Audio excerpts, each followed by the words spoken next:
महाराष्ट्र के हमारे मराठी भाइयों के, हमारे मारवाड़ी भाइयों के, हमारे गुजराती भाइयों के, हमारे तमाम लोग जो महाराष्ट्र के टैक्स पेयर हैं, मेहनत करते हैं, पसीना बहाते हैं, उनकी कमाई से 10,000 करोड़ लूटा गया, सरकार द्वारा लूटा गया।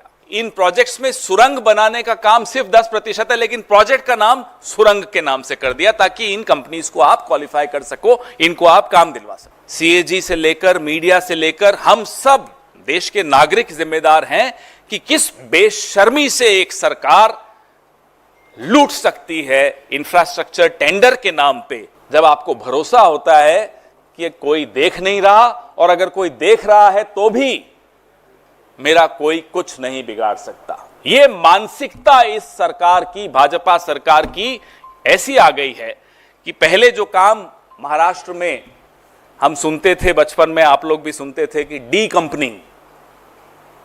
कंपनी लूटती है साहब, फिरौती ले लेती है, किडनैप कर लेती है, धमकाती है। माफ कीजिएगा, अब एक नई कंपनी है, उसका नाम है B company, B for BJP.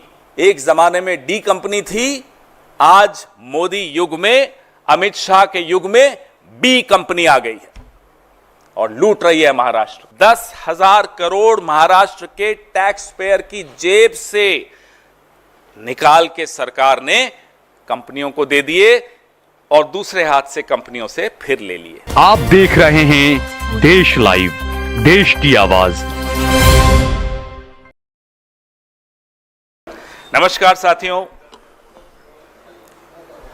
आप साथ साथ जब मैं बोल रहा हूं तो स्क्रीन जरूर देखिएगा। हम बचपन से सुनते आते हैं कि जब भी कोई चोर बड़ा खजाना, बैंक, ट्रेजरी लूटने जाता है तो वो सुरंग बना के उसके अंदर घुसता है। जब किसी बैंक में सामने के दरवाजे से आना मुश्किल हो तो एक सुरंग बनाता है चोर, और बैंक के अंदर लॉकर्स जहां होते हैं वहां घुस जाता है। और अक्सर हमने ये भी सुना है कि वो चोर बैंक के चौकीदार से जरूर मिला होता है, चौकीदार उसको गूढ़ रहस्य बताता है। The guard of the bank normally helps the thief to get into the bank through a tunnel route. What has happened now in Maharashtra is also something similar. जो महाराष्ट्र की महायुति सरकार ने किया है वो लगभग ऐसा ही एक काम है, कांड है, डाका है, चोरी है और एक बहुत बड़ा घोटाला है। 10,000 करोड़ की ये डकैती सरकार ने खुद करवाई है। मैं दोहराना चाहता हूं, I would like to repeat, this massive scam of 10,000 crore rupees has been sponsored by the government of Maharashtra। आप लोग सोचेंगे ये कैसी बातें कर रहा हूं, और ये 10,000 करोड़ महाराष्ट्र के हमारे मराठी भाइयों के, हमारे मारवाड़ी भाइयों के, हमारे गुजराती भाइयों के, हमारे तमाम लोग जो महाराष्ट्र के टैक्स पेयर हैं, मेहनत करते हैं, पसीना बहाते हैं, उनकी कमाई से 10,000 करोड़ लूटा गया, सरकार द्वारा लूटा गया। आप बढ़ाइए इसको भी साथ साथ। आपको मालूम है कि ये जो प्रीपेड चंदा और पोस्टपेड धंधा हम आपको दिखाए हैं, पहले भी कई बार हमने इलेक्टोरल बॉन्ड्स के विषय में बताया है आपको कि कैसे चंदा दो धंधा लो की एक स्कीम चल रही थी और उसको सुप्रीम कोर्ट ने आकर रोक दिया। और जब से सुप्रीम कोर्ट ने इस चंदा दो धंधा लो स्कीम को रोका, तब से अब नई नई स्कीम्स लगाई जा रही हैं कि अब पैसा कैसे बटोरें, अब धन कैसे एकत्रित करें, अब कैसे लूटें। मापदंड होते हैं। हम भी सरकार में 15 साल मैं रहा हूं। टेंडर्स जब निकलते हैं, इंफ्रास्ट्रक्चर के टेंडर्स निकलते हैं, उसके मापदंड होते हैं और वो मापदंड कई गाइडलाइंस को दिमाग में रखते हुए, उसमें सीवीसी है, उसमें तमाम अलग अलग गाइडलाइंस हैं जिनको दिमाग में रखते हुए बनाए गए हैं। उन तमाम मापदंडों को किस तरह से बदला गया, एक मापदंड का मैं आपको उदाहरण दूं कि ये जो प्रोजेक्ट्स हैं, किसी भी एक कंपनी को 2 से ज्यादा पैकेज या प्रोजेक्ट्स नहीं मिल सकते। ये एक मापदंड है, स्पष्ट मापदंड है, MSRDC का मापदंड है, Maharashtra state road development corporation का। लेकिन एक कंपनी को 4, दूसरी कंपनी को 4, ये 8 प्रोजेक्ट्स जो मैं आपके सामने लाया हूं, 8 पैकेजेस जो मैं आपके सामने लाया हूं, ये 8 पैकेजेस 2 कंपनियों में बांट दिए गए। मापदंड था 4 कंपनीज को आप दे सकते हो, क्योंकि एक कंपनी सिर्फ 2 पैकेज ले सकती है, लेकिन यहां एक कंपनी ने 4 पैकेज ले लिए। ये आपको मैंने पहला मापदंड कैसे हटाया गया वो दिखाया। एक और मापदंड था कि कंपनी को सुरंग बनाने का अनुभव होना चाहिए। आप हैरान होंगे, इन प्रोजेक्ट्स में सुरंग बनाने का काम सिर्फ 10% है, लेकिन प्रोजेक्ट का नाम सुरंग के नाम से कर दिया ताकि इन कंपनीज को आप क्वालिफाई कर सको, इनको आप काम दिलवा सको। आप सोचिए, और इसमें मैं हम सबको जिम्मेदार मानता हूं, CAG से लेकर, मीडिया से लेकर, हम सब देश के नागरिक जिम्मेदार हैं कि किस बेशर्मी से एक सरकार लूट सकती है इंफ्रास्ट्रक्चर टेंडर के नाम पे। वो बेशर्मी आज तक 75 साल में आपने नहीं देखी होगी। The brazenness with which a government can loot its people has not been seen in the last 75-76 years, and I hold all of us responsible for that, whether it's the CAG of India, whether it's the media of India, whether every single citizen. We need to be aware, we need to be alert, we need to see what's happening around us. ये बिना रोक टोक के, कोई शर्म लिहाज नहीं, कोई हया नहीं, कोई दिक्कत नहीं, कोई भय नहीं, कुछ डर नहीं, ये कब आता है? जब आपको भरोसा होता है कि कोई देख नहीं रहा, और अगर कोई देख रहा है तो भी मेरा कोई कुछ नहीं बिगाड़ सकता। ये मानसिकता इस सरकार की, भाजपा सरकार की ऐसी आ गई है कि पहले जो काम महाराष्ट्र में हम सुनते थे, बचपन में आप लोग भी सुनते थे कि डी कंपनी लूटती है साहब, फिरौती ले लेती है, किडनैप कर लेती है, धमकाती है। माफ कीजिएगा, अब एक नई कंपनी है, उसका नाम है B company, B for BJP. अब यह काम बी कंपनी कर रही है।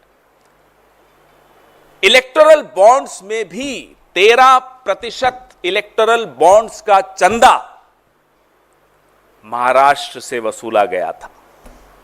बी कंपनी, याद रखिएगा, यह नाम अब बार बार दोहराया जाएगा। एक जमाने में डी कंपनी थी, आज मोदी युग में, अमित शाह के युग में बी कंपनी आ गई है और लूट रही है महाराष्ट्र को।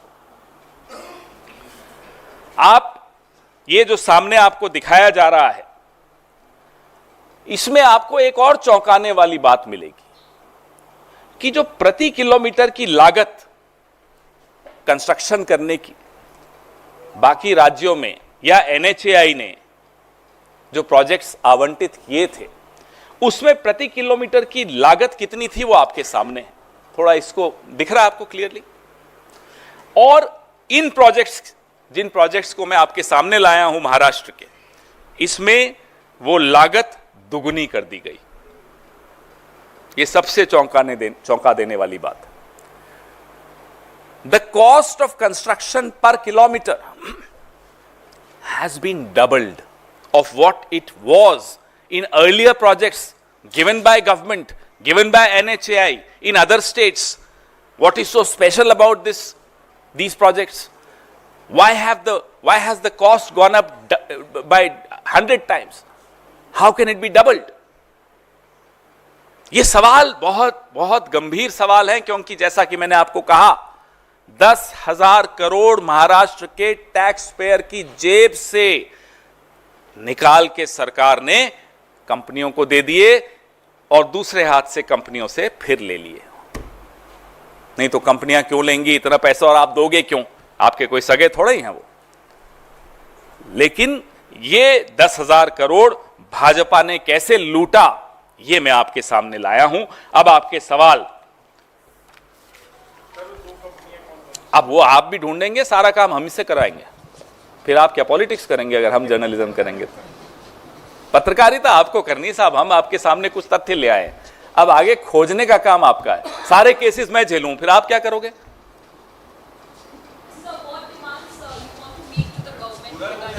Well, this demand is not from any government because that's an outgoing government. वो तो exit lounge में बैठे हैं। This is a wake-up call to the media, to the CAG, to the courts of India, to the voters of Maharashtra. Here is the brazen manner in which you are getting looted by your own government. ये जो सरकार में आए थे तब भी घपला करके आए थे महाराष्ट्र में, तो आपको मालूम ही है, और सरकार में आने के बाद भी घपला कर रहे हैं, वो आपके सामने रख दिया। वो आपके लिए छोड़ दिया ना मैंने, कुछ काम आपके लिए छोड़ दिया मैंने कि अब आप बताइए कौन कंपनी है, उसने कितना पैसा कब दिया। इलेक्टोरल बॉन्ड्स में भी दिया उन कंपनीज ने, आपको मिल जाएगा, आधे घंटे का काम है आपके लिए। नहीं, क्या ये इसकी वजह ये है कि उस कंपनी ने कांग्रेस को भी चंदा दिया हुआ इलेक्टोरल बॉन्ड्स के डिटेल में है क्या? इस वजह से आप कंपनी का नाम नहीं ले रहे? सरकार में तो है नहीं, स्टेट गवर्नमेंट्स में तो है। मैं कह रहा हूं आप वो भी देख लीजिएगा। न कांग्रेस के पास ईडी है, न कांग्रेस के पास सीबीआई है, फिर कोई भयवश तो कांग्रेस को चंदा देगा नहीं। यहां भयवश भी काम चलता है। साम दाम दंड भेद चारों का प्रयोग करने की स्थिति में कौन है? B company. हाँ जी सर, नीरज हूँ न्यूज 18 इंडिया से। आपने का कंपनी का नाम आप नहीं ले रहे, प्रोजेक्ट कहाँ है उसके बारे में थोड़ी है ना, सारा आपको प्रेस रिलीज में आ रहा है ना। पुणे का प्रोजेक्ट है, Pune ring road, Pune ring road E3, E1, W1, W2, W3 सारे तो आपके सामने हैं। केवल पुणे के? हाँ, ये उन्हीं में आया है। ये जो खास तौर पे ये कांड जो हुआ है, जो डकैती हुई है, ये वहीं हुई है। 20,990 करोड़ के ये प्रोजेक्ट्स, 8 प्रोजेक्ट्स जो मैंने आपको अपनी प्रेस रिलीज में, और प्रेस रिलीज 3 भाषाओं में है। 20,990 करोड़ होना कितना चाहिए था? 10,087 करोड़। 900 दिन, 900 डेज। पवन सर, अभी कहाँ, इसके अलावा क्या सवाल है? यही सवाल है। नहीं पवन सर, आप सवाल ये कि आप कह रहे हैं ये आउटगोइंग सरकार है, तो क्या आप कॉन्फिडेंट हैं कि महाराष्ट्र में आप लोग सरकार बना रहे हैं? और जब आपकी सरकार बन जाएगी तो किस तरीके से जांच की जाएगी और क्या जांच का दायरा रहेगा? जांच की जाएगी। इस तरह के जितने भी प्रोजेक्ट्स इस आउटगोइंग सरकार ने इस तरह से दिए हैं, जहां टैक्स पेयर का पैसे को लूटा जा रहा हो, सरेआम लूटा जा रहा हो, उसकी ना केवल जांच होगी, वो दोषी कोई भी हो, वो दिल्ली में बैठे हों या मंत्रालय मुंबई में बैठे हों, कोई भी दोषी हों, ज़्यादा करके वो दिल्ली में ही बैठे हैं, उनको बख्शा नहीं जाएगा।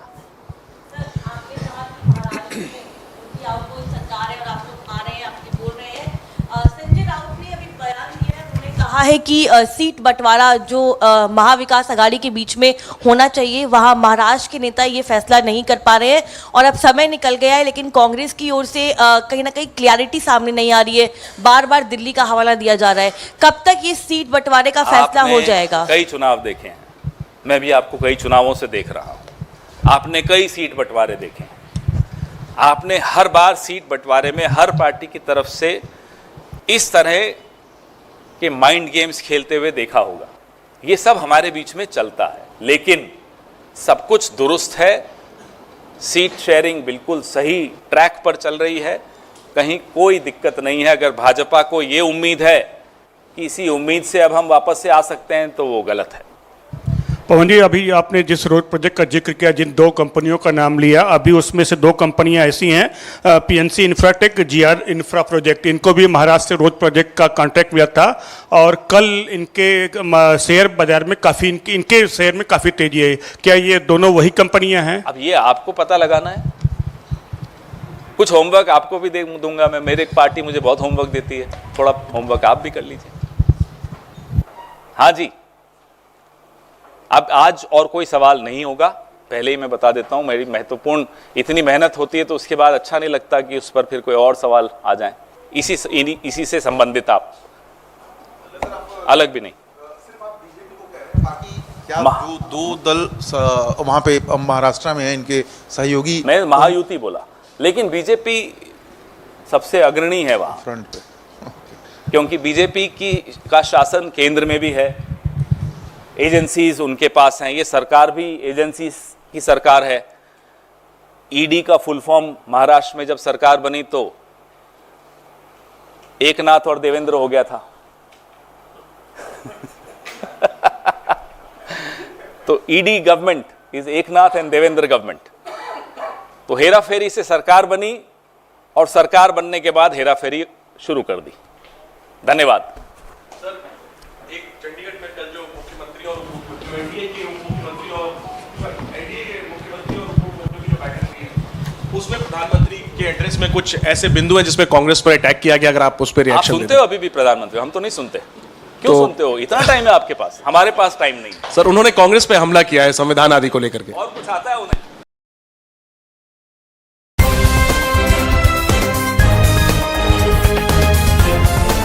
देश और दुनिया की तमाम छोटी और बड़ी खबरों के लिए हमारे चैनल को सब्सक्राइब करना न भूलें और बेल का बटन जरूर दबाएं।